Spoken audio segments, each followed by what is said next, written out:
There are times in our lives when the answer to something is a strong and immediate yes. But more often than not, our next course of action isn't so obvious.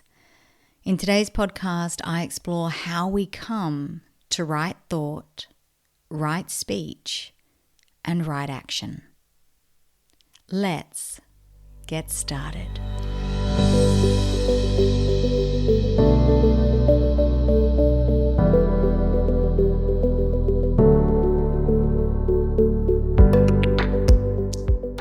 Hello and welcome to Live Mindfully with Laurie Moore, the podcast that invites us all to slow down and take a deep breath so that we can show up as the best, most mindful and wholehearted version of ourselves each day.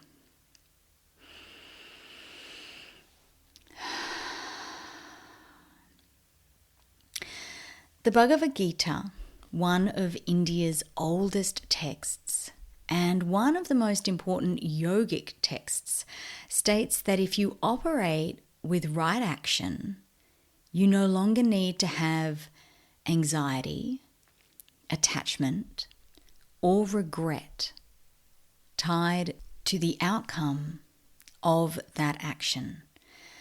And when this is removed, when the anxiety, the attachment, and the regret is removed from the outcome of your actions, you will live in freedom.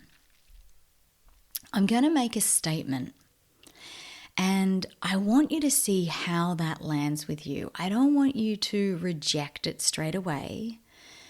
Instead, I am inviting you to be curious about what arises within when I say it. If you feel anxiety, attachment, and or regret to one of your most recent actions, then it is my denouement that you don't deduce that action to have been in alignment with your highest self. It is my proclamation that you already know deep down that you didn't behave in the way you wish you had. Now, this isn't a criticism.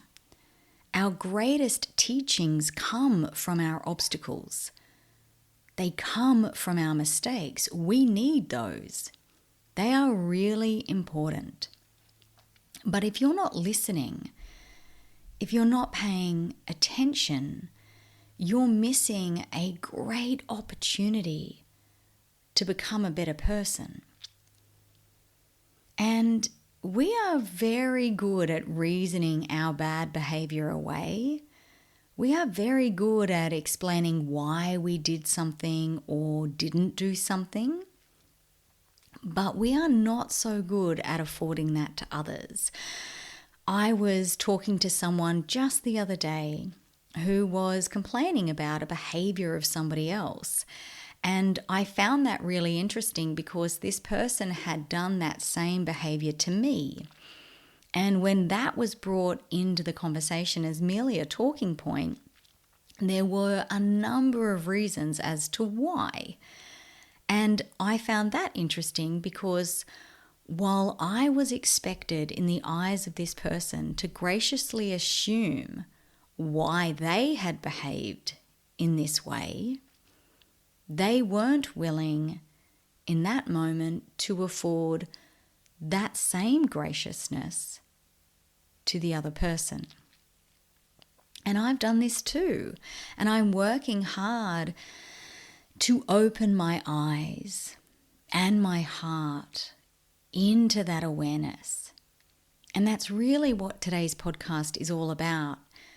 Taking time before action, taking time before speech, taking time for thought. And this was one of the themes that presented just recently during a one-day mini retreat that I held with a friend. And I invited the ladies of that retreat to consider first and foremost, how much information they give, especially when it comes to justifying why they can't do something. And we all do this. We all feel like we have to have a bunch of excuses, legitimate excuses to support our no's, especially when we are asked to do something that really feels like a no, but we're uncomfortable in saying no. The other thing we do is we don't give ourselves an opportunity to really think things through before we give an answer or before we make a decision. I have, over the course of the last 2 years, gotten really good at not reacting, at not giving an answer straight away or making a decision in the moment. In fact, I'm so good at it now that my initial response to everything is to take a pause before deciding, before responding with a definitive answer. And I'll always say something. I'm not in the habit of ignoring people, but I'm also no longer bound to the habit of over-explaining myself or justifying my no's with a bunch of excuses. Instead, I might say, I just need to have a think about that, or I'm not available right now. I'll come back to you really soon and let you know. I might even ask a question like, what is the deadline on this? When do you need to know by? I will also say something like, I need to check the calendar. Can I take a few days and come back to you? And in all honesty, I have not been met with anything other than, yeah, for sure, let me know. There is the odd person who pushes, and they have now learnt that if you push, if you need an answer right this minute, then just to save both of ourselves any stress down the line, then the answer is no. And it's funny because those particular people in my life, they don't push anymore. And I remember when first reading or hearing, actually, as it were, the words read by Paul Beasley, who narrates Eknath Easwaran's very popular book titled The Bhagavad Gita, I began practicing 2 things. The first is the power of inaction. Taking a moment to really think things through before deciding on my next course of action. The second is taking a moment to sit with the feelings of anxiety, attachment, and regret after taking an action that elicits this response, and exploring why I feel that way. Because if I had operated with right action, as I do 1,000 times a day, I don't feel those feelings. I don't have those feelings. So when they present, there is something there that I could ignore, but instead I've gotten into the habit of exploring. And one of the things that the Bhagavad Gita says is that wise people see that there is inaction in action and action in inaction. They call this a unified consciousness.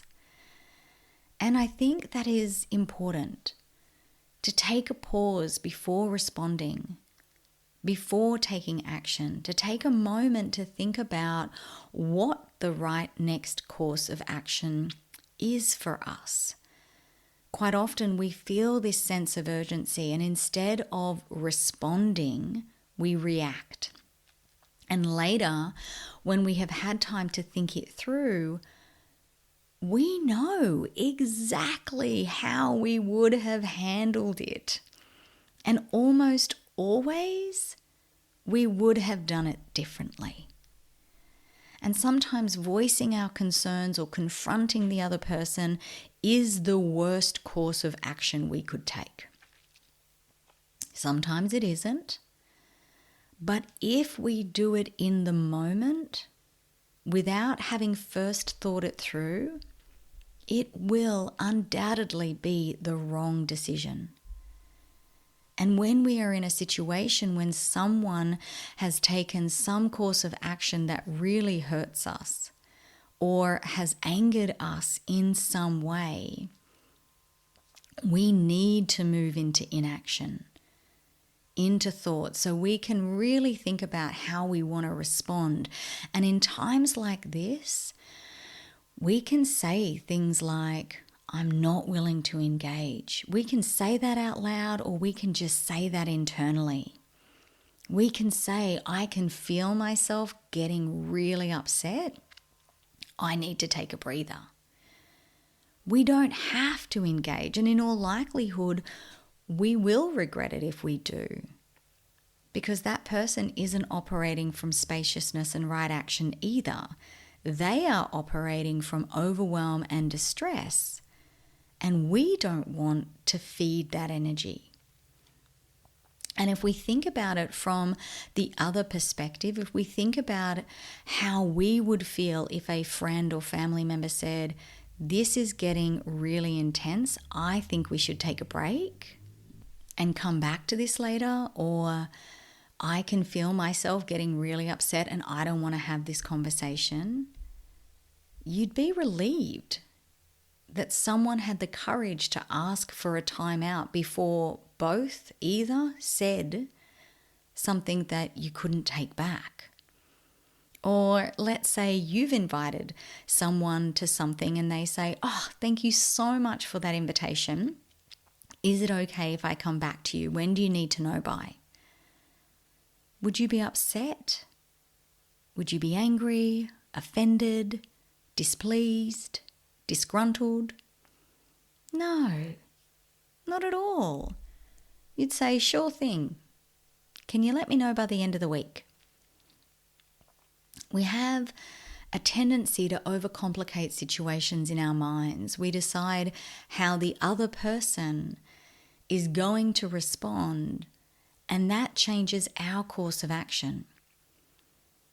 It would be helpful if we instead focused on ourselves and how we feel and what we want. And then from that space, we consider the right course of action to take for us, for ourselves. What is best for me in this situation? And from there, it's really easy. There is no anxiety in this space. There is no attachment to the outcome. There is no regret, because we know we are operating from our higher self. We know we are operating from a place of spaciousness, which creates right thought, right speech, and right action. We know what to say so that we can convey our message with clarity. We know what we want when we are faced with a decision to make, whether that be an invitation to a party, a job offer, or a big decision like, should we go back to uni and upskill? We don't need others' input because they really can't tell us what is best for us. If we take a moment for inaction before action, if we practice our pauses and not ignore, we don't need to ignore people. We can graciously ask for more time without being concerned about how that lands for another, because in all honesty, it is fine. When we practice our self-reflection, noticing when anxiety comes, when regret comes, and explore why, we're able to learn things about ourselves. And as time passes and we become more proficient at this, we intuitively create more space in our lives. We intuitively create more freedom. And as a byproduct of this, we create more opportunity for the things we really want. Right thought, right speech, right action. Thank you so much for listening to today's podcast. I have included a link in the show notes to an article I found written by a fellow yoga teacher, Jennifer Prug, and it's a good one. It provides some more context into the origins of right thought, right speech, right action, and also into some more of the reasons why it is such an important practice. I hope you have an amazing rest of the week, and I hope you cultivate time this week to practice what I have spoken about in today's episode. The power of inaction, the power of taking a pause.